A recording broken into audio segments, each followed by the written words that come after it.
ഓരോ ദിവസവും ഇങ്ങനെ പുറത്തു വരുന്നതെന്ന് പറഞ്ഞാൽ വ്യത്യസ്തമായ കഥകളാണ്. എന്താണെന്ന് വെച്ച് കഴിഞ്ഞാൽ ജിസ്മോള് എന്ന് പറയുന്ന ആ ഒരു സ്ത്രീ അവിടെ അനുഭവിച്ച ഒരുപാട് വേദനകളും യാതനകളും തന്നെയാണ് പുറത്തു വന്നുകൊണ്ടിരിക്കുന്നത്. അതായത് സ്ത്രീധനം കൊടുക്കുന്നില്ല എന്ന് പറഞ്ഞിട്ടും 2-3 ലക്ഷം രൂപ കൊടുത്തു, അതേപോലെ 20-25 പവൻ വാങ്ങിച്ചു. ഇതൊക്കെ ചെയ്തിട്ടാണ് അവൻ കല്യാണം കഴിച്ചത് എന്നുള്ളതാണ്.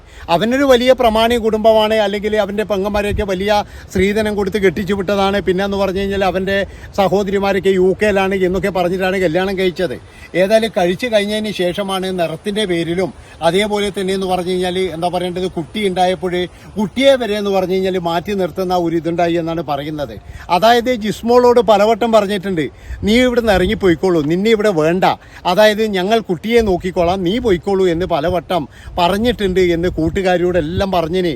അതായത് ഇതിനു മുന്നേ എന്ന് പറഞ്ഞു കഴിഞ്ഞാൽ നവംബർ മാസം മുതൽ ഈ കൂട്ടുകാരിയോട് സംസാരിച്ചത് മുഴുവൻ ഇന്ന് അവരൊരു ചാനലിൻ്റെ മുന്നിൽ വന്ന് പറഞ്ഞപ്പോൾ ശരിക്കും പറഞ്ഞു കഴിഞ്ഞാൽ ജിസ്മോളുടെ പിതാവിനോട്, അതായത് മാതാവില്ല പിതാവിനോടും സഹോദരങ്ങളോടും പുച്ഛമാണ് തോന്നിയത് എന്നുള്ളതാണ്.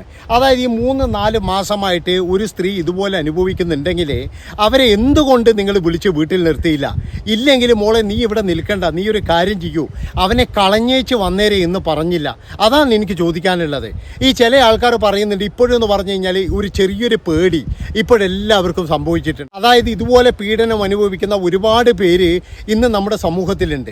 അവർക്കൊക്കെ എന്ന് പറഞ്ഞു കഴിഞ്ഞാൽ ചെറിയൊരു ഭയം എന്താണെന്ന് വെച്ച് കഴിഞ്ഞാൽ ഇനി ഇങ്ങനെ പീഡിപ്പിച്ചു കഴിഞ്ഞാൽ ചിലപ്പോൾ പണി പാളും, ഇവളെന്തെങ്കിലും ചെയ്താൽ നമ്മൾക്ക് തൂങ്ങും, ഇല്ലെങ്കിൽ ഇനി ഇവള് എന്നെ കളഞ്ഞേച്ച് പോകും, ഇങ്ങനെയുള്ള ഒരു ഭയം എല്ലാ ഭർത്താക്കന്മാർക്കും പിടികൂടിയിട്ടുണ്ട് എന്നാണ് ഇപ്പോഴറിയാൻ കഴിഞ്ഞത്.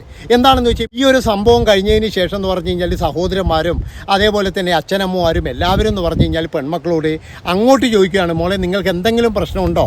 പ്രശ്നമുണ്ടെങ്കിൽ നിങ്ങൾ തീർച്ചയായിട്ടും വീട്ടിലേക്ക് വരണം എന്നാണ് ഇപ്പോഴെല്ലാ അച്ഛനമ്മമാർ പറയുന്നത്. അതൊരു വലിയ സൂചന തന്നെയാണ്. അതായത് നീ പീഡനം അനുഭവിച്ചിട്ടോ അല്ലെങ്കിൽ നിനക്ക് ഇഷ്ടമില്ലാതെയോ ഭർത്താവിൻ്റെ ആട്ടും തുപ്പ് പോയിട്ടിട്ടോ അമ്മയുടെ ആട്ടും തുപ്പ് പോയിട്ടിട്ടൊന്നും അവിടെ നിൽക്കേണ്ട ആവശ്യമില്ല. അത് നീ അവിടെ നിന്ന് ഇറങ്ങി വന്നു കഴിഞ്ഞാൽ എന്തെങ്കിലും ജോലി ചെയ്ത് നീ ജീവിച്ചോ. അതുപോലെ തന്നെ എന്ന് പറഞ്ഞാൽ ബാക്കി എല്ലാ സപ്പോർട്ടും നമ്മൾ തരാം. ഞാൻ പറഞ്ഞില്ലേ, ജീവിക്കാൻ വേണ്ടിയിട്ട് ഇവിടെ കോടികളൊന്നും വേണ്ട, നമുക്ക് അന്നന്ന് കിട്ടുന്നതിനെ കൊണ്ടും ജീവിക്കാം. ഏറ്റവും വലുത് മനുഷ്യന് വേണ്ടതെന്ന് പറഞ്ഞാൽ മനസ്സമാധാനമാണ്. അതില്ലെങ്കിൽ പിന്നെ പോയില്ലേ. അതായത് ഇത്രയും പഠിച്ച് ഹൈക്കോടതിയിൽ വരെ വക്കീലായി പ്രാക്ടീസ് ചെയ്ത് പിന്നെ എന്ന് പറഞ്ഞാൽ എന്ത് ജോലി കിട്ടാനും ചാൻസ് ഉള്ള ഈ യുവതി, അതായത് ഈ ജിസ്മോള് ഇതുപോലെ ചെയ്തിട്ടുണ്ടെങ്കിൽ എന്ന് പറഞ്ഞു കഴിഞ്ഞാൽ അതൊരു വലിയ പരാജയമാണ്. ഒരു കാരണവശാലും സ്ത്രീകൾ അത് ചെയ്യാൻ പാടില്ല. നിങ്ങൾ ജീവിച്ച് കാണിച്ചു കൊടുക്കുകയാണ് വേണ്ടത്. അപ്പോൾ ഈ ജിസ്മോളുടെ ഒരു പ്രശ്നവും അതുപോലെ തന്നെ ഷൈനിയുടെ പ്രശ്നവും ഇതൊക്കെ വന്നതുകൊണ്ട് എന്ന് പറഞ്ഞു കഴിഞ്ഞാൽ ഒരുപാട് പേര് ഇപ്പോഴും പറഞ്ഞ് ഭയക്കുന്നുണ്ട്. ഞാൻ പറഞ്ഞല്ലോ. അപ്പോൾ ഞാൻ പറഞ്ഞു വരുന്നത് എന്താണെന്ന് വെച്ച് കഴിഞ്ഞാൽ ആ വീട്ടിൽ അന്ന് സംഭവിച്ച കാര്യങ്ങൾ, അന്ന് ഈ വേലക്കാരി എന്ന് പറയുന്ന സ്ത്രീ ഒരു അയൽവക്കത്തുള്ള ഒരു അമ്മാവയുടെ അടുത്ത് അവിടെ വെറുതെ വന്ന് കുറച്ച് ജോലിയും കാര്യങ്ങളൊക്കെ ചെയ്തിരുന്നു. അതായത് ഈ അമ്മാമ്മ എന്ന് പറഞ്ഞു കഴിഞ്ഞാൽ ഇവരുടെ വീട്ടിലേക്ക് പാലൊക്കെ കൊണ്ട് കൊടുക്കുന്നതാണ്. അപ്പോഴൊക്കെ കുഞ്ഞുങ്ങളുടെ കരച്ചിലുണ്ട്. അതുപോലെ തന്നെ എന്ന് പറഞ്ഞാൽ ആ വീട്ടിൽ എന്തൊക്കെയോ സൗണ്ടുകൾ കേൾക്കുന്നുണ്ട്. ഇനി ഇവരുടെയൊക്കെ ശ്രദ്ധ തിരിക്കാൻ വേണ്ടിയിട്ട് ഈ വേലക്കാരിയെ അങ്ങോട്ട് വിട്ടതാണോ എന്ന് പോലുമുള്ള സംശയമുണ്ട്. അതുകൊണ്ട് തന്നെ എനിക്ക് പറയാനുള്ളത് എന്താണെന്ന് വെച്ച് കഴിഞ്ഞാൽ ഈ വേലക്കാരിയെ കൃത്യമായിട്ട് പിടിച്ച് കുടഞ്ഞു കഴിഞ്ഞാൽ ഒരു പക്ഷേ അവിടെ എന്താണ് നടന്നത് എന്നുള്ള സത്യങ്ങളെല്ലാം പുറത്തു വരും. അതായത് ഇവർ പറയുന്നത് എന്താണെന്ന് വെച്ച് കഴിഞ്ഞാൽ ഈ സ്ത്രീ ഈ കുഞ്ഞുങ്ങൾക്ക് എന്ന് പറഞ്ഞാൽ ഹാർപ്പിക്ക് ഒഴിച്ച് വായിലൊഴിച്ചു കൊടുത്തു. അതുപോലെ തന്നെ എന്ന് പറഞ്ഞാൽ അവരെ അവിടുന്ന് തന്നെ കൊല്ലാൻ നോക്കി. എന്നിട്ടും എങ്ങനെയാണ് ഈ സ്കൂട്ടിയിൽ ഈ 2 കുഞ്ഞുങ്ങളെയും കൊണ്ട് ഇത്ര ദൂരം സഞ്ചരിച്ച് പാലത്തിൻ്റെ അടുത്ത് വന്നു എന്നുള്ളതൊരു വലിയ ചോദ്യമാണ്. അങ്ങനെ ഒരു ഈ അവശയായി കിടക്കാൻ കൊച്ചുകുട്ടിയെ അതുപോലെ തന്നെ നാട്ടുകാർ കാണത്തില്ലേ? ഈ 2 കുട്ടികളും ചിലപ്പോഴെന്ന് പറഞ്ഞു കഴിഞ്ഞാൽ ഹാർപ്പിക്ക് കുടിച്ച് ആകെ അവശയായിരിക്കും, ചിലപ്പോൾ ഛർദ്ദിച്ചിട്ടുണ്ടാകും, ചിലപ്പോൾ വയറ്റുന്നു പോയിട്ടുണ്ടാകും. അപ്പോൾ ഇങ്ങനെയൊക്കെ എടുത്തു പോകുമ്പോൾ ആൾക്കാർ കാണില്ലേ? അവരൊക്കെ ചോദിക്കത്തില്ലേ എവിടെയാണ് നിങ്ങൾ പോകുന്നത്? അങ്ങനെയൊക്കെ ഒരു ഇതുണ്ടാവില്ലേ? ഇതാരും കണ്ടിട്ടുമില്ല. ഇനി എൻ്റെ അഭിപ്രായം എന്ന് പറഞ്ഞാൽ എല്ലാ CCTVകളും ചെക്ക് ചെയ്യുകയാണ് വേണ്ടത്. അപ്പോൾ ആ വീട്ടിൽ എന്തോ കൃത്യമായിട്ട് നടന്നിട്ടുണ്ട് എന്നുള്ളതിൽ യാതൊരു സംശയവുമില്ല. അപ്പോൾ ഈ വേലക്കാരിക്ക് ശരിക്കും പറഞ്ഞു കഴിഞ്ഞാൽ കാര്യമായിട്ട് എന്തോ അറിയാം. ഈ വേലക്കാരി ഒരുപാട് കാര്യങ്ങൾ മറച്ചു വെക്കുന്നുണ്ട്. ഒന്നിക്കൽ അവർക്ക് എന്ന് പറഞ്ഞു കഴിഞ്ഞാൽ വലിയ തുകകൾ ഓഫർ ചെയ്തിട്ടുണ്ടാകാം, ഇല്ലെങ്കിൽ എന്ന് പറഞ്ഞു കഴിഞ്ഞാൽ അവരെ ഭീഷണിപ്പെടുത്തിയിട്ടുണ്ടാകും, അവരെ ജോലിയെ ബാധിക്കുന്നത് കൊണ്ടായിരിക്കാം. അതായത് ഈ ഫാമിലിക്ക് എന്ന് പറഞ്ഞു കഴിഞ്ഞാൽ ഈ ജിസ്മോള് എന്ന് പറയുന്ന മരുമകളെ വേണ്ട, അവർക്ക് ഈ മരുമകളെ ഒഴിവാക്കുകയാണ് വേണ്ടത്. അപ്പോൾ അവർ ഒഴിവാക്കാൻ വേണ്ടിയിട്ട് ഇവരെന്തെങ്കിലും ചെയ്തതാണോ? അപ്പോൾ ഇനി കൂടുതൽ തുകകൾ സ്ത്രീധനം വാങ്ങിച്ച്, അതായത് ഞാൻ പറഞ്ഞല്ലോ ഇന്നലത്തെ ഒരു വീഡിയോയിൽ പറഞ്ഞ പോലെ ഏതെങ്കിലും ആൾക്കാർ ഒരു 10-15 ലക്ഷം രൂപ, ഈ ജിമ്മി ആണെങ്കിൽ ഇപ്പോൾ പഴയ ജിമ്മിയൊന്നുമല്ല, ജിമ്മിക്ക് എന്ന് പറഞ്ഞു കഴിഞ്ഞാൽ ഇപ്പോഴും കാരിത്താസിൽ ജോലിയുണ്ട്, അതുപോലെ തന്നെ 3-4 ബസ്സുണ്ട്. പിന്നെ എന്ന് പറഞ്ഞാൽ നാട്ടിലൊരു പ്രമാണിയാണ്, കാരണം സഹോദരങ്ങൾ ഇവരൊക്കെ ഈ പിന്നെ എന്താണ് UK-ലും അവിടെ ഇവിടെയൊക്കെയാണ്. അപ്പോൾ സ്വത്തും കാര്യങ്ങളൊക്കെ ഉണ്ട്. അപ്പോൾ ഇവൻ ഇനിയിപ്പോൾ വേറെ എവിടുന്നെങ്കിലും ഒരു നല്ല പെൺകൊച്ചിനെ കിട്ടുമോ എന്നുള്ള ഒരു ആലോചന ഉണ്ടാകാം, അതൊക്കെ ആയിരിക്കാം. അതുകൊണ്ട് തന്നെ എന്ന് പറഞ്ഞാൽ ഈ ജിസ്മോളെ ഒഴിവാക്കാൻ വേണ്ടിയിട്ട് ഇവരെ പരമാവധി ഉപദ്രവിച്ചിട്ടുണ്ട്. എന്നിട്ടും ഇവർ ഒഴിവായി പോകാത്തത് കൊണ്ട് ഇനി എന്തെങ്കിലും ചെയ്തതാണോ? അതുകൊണ്ടാണ് ഞാൻ പറയുന്നത്, ഈ അമ്മാമ്മ, അതായത് അവർക്ക് ഇപ്പോൾ 75-80 വയസ്സുണ്ട്. ആ അമ്മാമ്മ ഒരിക്കലും നുണ പറയേണ്ട ആവശ്യമില്ല. ആ അമ്മാമ്മയ്ക്ക് അറിയുകയും കുടിച്ചില്ല. ഇന്ന് ഇൻ്റർവ്യൂ ചെയ്യുന്ന ഒരു പിന്നെ പുള്ളിക്കാരൻ ആ അമ്മാമ്മയുടെ അടുത്ത് പോയിട്ട് പല കാര്യങ്ങളും ചോദിച്ചപ്പോൾ ഇത് ലോകം മുഴുവൻ അറിയുന്നതാണോ അല്ലെങ്കിൽ ഇതെല്ലാവരും അറിയുന്നതാണോ എന്നുള്ള കാര്യമൊന്നും അമ്മാമ്മക്ക് അറിയില്ല. ആ അമ്മാമ്മ നിഷ്കളങ്കമായിട്ട് അവരുടെ മനസ്സിൽ നിന്നും വരുന്ന, അല്ലെങ്കിൽ അവർ കണ്ട, അവർ കേട്ട കാര്യങ്ങൾ മുഴുവനാണ് പറയുന്നത്. അതായത് ആ വീട്ടിൽ നിന്നും കേട്ട പിന്നെ സൗണ്ടുകൾ, ഈ കൊച്ചുങ്ങളുടെ കരച്ചിലുകൾ, അത് കഴിഞ്ഞ് വേലക്കാരി വെറുതെ അവിടെ വരുന്നു, അങ്ങനെ വേലക്കാരി ചോദിക്കുകയാണ് എന്തെങ്കിലും ചെയ്യണോ എന്ന്. അങ്ങനെ അവരോട് പറയുകയാണ് അമ്മാമ്മ ആ വിറകലൊന്ന് പൊറുക്കി വെച്ചേന്ന്. അപ്പോൾ അതിനെന്തെങ്കിലും അവർ കൊടുക്കാറുമുണ്ട്. അപ്പോൾ യാദൃശ്യമായിട്ട് ഇങ്ങനെ വന്ന് ചോദിച്ചപ്പോൾ ഇതൊക്കെ കഴിഞ്ഞ് ഈ കൊച്ചിൻ്റെ മരണമൊക്കെ അറിഞ്ഞപ്പോൾ ഈ അമ്മാമ്മയ്ക്ക് പലതരത്തിലുള്ള സംശയങ്ങൾ. അപ്പോൾ അതുകൊണ്ട് തന്നെയാണ് അവർ ഇതേപോലെയുള്ളൊരു ചാനലിൽ തുറന്ന് പറഞ്ഞത് എന്നുള്ളതാണ്. അതുപോലെ തന്നെയാണ് മറ്റൊരു സ്ത്രീ, അവരെന്ന് പറഞ്ഞു കഴിഞ്ഞാൽ പിന്നെ തിരുവനന്തപുരത്താണ് താമസിക്കുന്നത്. അവരുടെ ഈ ജിസ്മോളുടെ എന്ന് പറഞ്ഞു കഴിഞ്ഞാൽ ഒരു കൂട്ടുകാരിയാണ്. അവർ പറയുന്ന കാര്യം എന്താണെന്ന് വെച്ചാൽ, ഒരു ഭാര്യ എന്ന നിലയിൽ ഒരു പരിഗണന പോലും ഈ ജിമ്മി എന്ന് പറയുന്നവൻ കൊടുക്കാറില്ല. ഒരു പ്രാവശ്യം ചോദിച്ചതാ പോലും എന്താണെന്ന് വെച്ചാൽ, ചേച്ചിക്ക് ഈ കൊച്ചുങ്ങളിൽ ഏത് കുട്ടിയാണ് ഇഷ്ടമെന്ന്. അപ്പോഴിപ്പോൾ ഈ ഒരു സഹോദരി പറഞ്ഞു പോലും എനിക്ക് ഇളയ കുട്ടിയാണ്, അവളല്ലേ ക്യൂട്ട് എന്ന് പറഞ്ഞപ്പോൾ ചേച്ചിക്കുണ്ടോ ഈ കളറിൻ്റെ വേർതിരിവ്?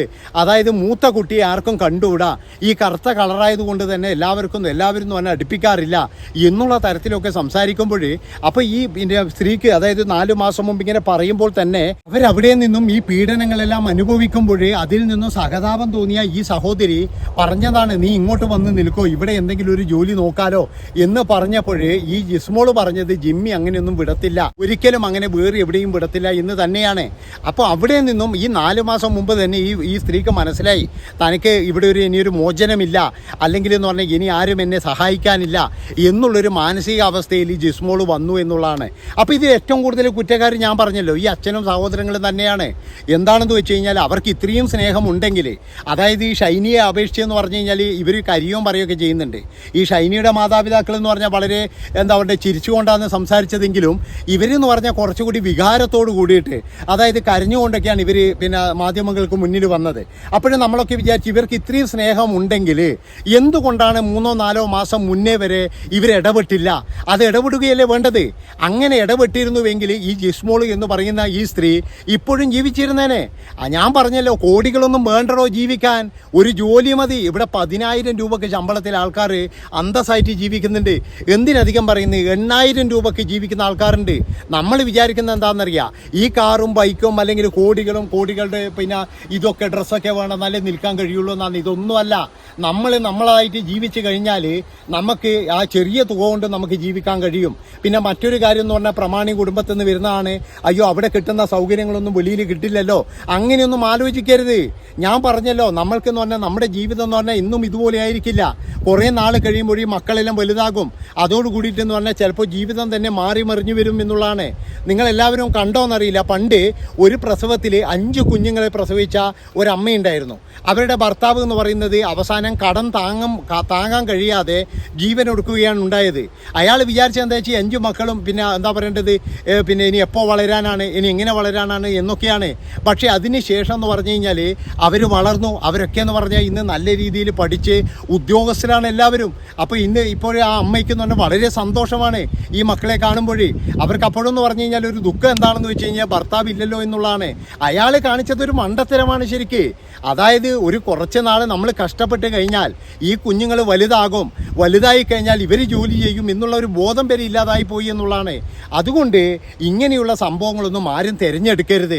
പിന്നെ ഞാൻ പറഞ്ഞല്ലോ, അതായത് ഇപ്പോഴെന്ന് പറഞ്ഞു കഴിഞ്ഞാൽ കുറച്ചുകൂടി മാതാപിതാക്കളെല്ലാം കുറച്ചുകൂടി ജാഗ്രതയിലാണ്. തൻ്റെ പെൺമക്കൾക്ക് എന്തെങ്കിലും ഒരു ഇതുണ്ടോ, അതുപോലെ പെൺമക്കൾക്കും ഇപ്പം കുറച്ചൊരു ധൈര്യം വന്നിട്ടുണ്ട്. ഈ വീഡിയോസും കാര്യങ്ങളൊക്കെ നമ്മൾ ചെയ്യാൻ തുടങ്ങിയപ്പോൾ നമ്മുടെ വീഡിയോൻ്റെ അടിയിൽ തന്നെ എന്ന് പറഞ്ഞാൽ പറയാം, ഒരുപാട് കമൻറ്റുകളുണ്ട്. അതായത് പെൺമക്കളോട് ഇപ്പോൾ അച്ഛനും അമ്മയും സംസാരിക്കുന്നു, അതുപോലെ പെൺമക്കൾ ഇങ്ങോട്ട് സംസാരിക്കുന്നു, പെൺമക്കളെ വിളിച്ച് ചോദിക്കുകയാണ് എന്തെങ്കിലും പ്രശ്നമുണ്ടോ മോളെ, നീ പ്രശ്നമുണ്ടെങ്കിൽ അവിടെ നിൽക്കണ്ട എന്ന് തന്നെയാണ് പറയുന്നത്. ഇതിനിടയ്ക്കൊരു രസകരമായ ഒരു സംഭവം കണ്ടു. അതായത് ഗുജറാത്തിലാണ്, ഈ വലിയൊരു വ്യവസായിയാണ്, അയാൾ വലിയ ആഘോഷപൂർവ്വം എന്ന് പറഞ്ഞു കഴിഞ്ഞാൽ മകളുടെ കല്യാണം കഴിപ്പിച്ചു വിട്ടു. പക്ഷെ അവിടെ എത്തി നോക്കുമ്പോഴേക്കെന്ന് പറഞ്ഞു കഴിഞ്ഞാൽ ഭയങ്കരമായിട്ടുള്ള ദുഷ്കരമായ ജീവിതമാണ് ആ ഒരു പെൺകുട്ടിയുടെ ഇതെന്ന് മനസ്സിലാക്കിയ പിതാവ് അവളെ തിരിച്ച് വീട്ടിലേക്ക് കൊണ്ടുവന്നത് നല്ല ആഘോഷപൂർവ്വമാണ്. അതായത് എൻ്റെ മകൾ ഇനി എവിടെയും പോകുന്നില്ല, എൻ്റെ മകൾ ഇനി അവൻ്റെ കൂടെ പോകുന്നില്ല എന്ന് 4 ആളെ അറിയിച്ചുകൊണ്ട് തന്നെയാണ് ആ പിതാവ് മകളെ കൊണ്ടുവന്നത്. ഇതൊന്നും ഒരു നാണക്കേടായിട്ട് വിചാരിക്കണ്ട. അതായത് നിങ്ങളുടെ മകൾ നിങ്ങളുടെ ഭർത്താവുമായിട്ട് എന്തെങ്കിലും പ്രശ്നമുണ്ടെങ്കിൽ വീട്ടിൽ വന്ന് നിൽക്കുമ്പോഴേ അയൽവക്കക്കാർ ചോദിക്കും, എന്നാ പറ്റിയേ, കഴിഞ്ഞ ഓൻ ഉപേക്ഷിച്ച എന്നൊക്കെ ചോദിക്കും. അപ്പോൾ നിങ്ങൾ ഒറ്റ വാക്ക് പറഞ്ഞാൽ മതി, ഓൻ പീഡിപ്പിക്കുന്നവനാണ്, അതുകൊണ്ട് ഓൻ്റെ കൂടെ വിടുന്നില്ല ഞങ്ങൾക്ക് ഞങ്ങളുടെ മകളാണ് വലുത് എന്ന് പറഞ്ഞു കഴിഞ്ഞാൽ പിന്നെ അവൻ ജീവിതത്തിൽ വായ തുറക്കൂലെന്നേ എനിക്ക് പറയാനുള്ളൂ. അപ്പോൾ ഇത്രയും പറഞ്ഞുകൊണ്ട് ഈ ഒരു വീഡിയോ ഇവിടെ വെച്ച് വൈൻഡപ്പ് ചെയ്യാണ്. ഇഷ്ടപ്പെട്ട് കഴിഞ്ഞാൽ എല്ലാവരും ചാനൽ സബ്സ്ക്രൈബ് ചെയ്ത് കൂടെ കൂടിക്കോ. അത് മാത്രവുമല്ല, ഇത് നിങ്ങൾ എല്ലാവർക്കും ഷെയർ ചെയ്ത് കൊടുക്കുക. പിന്നെ ഒരു ലൈക്ക് എനിക്ക് തീർച്ചയായിട്ടും തരണം, കമൻറ്റ് നിങ്ങളുടെ ഇഷ്ടമാണ്. നന്ദി, നമസ്കാരം.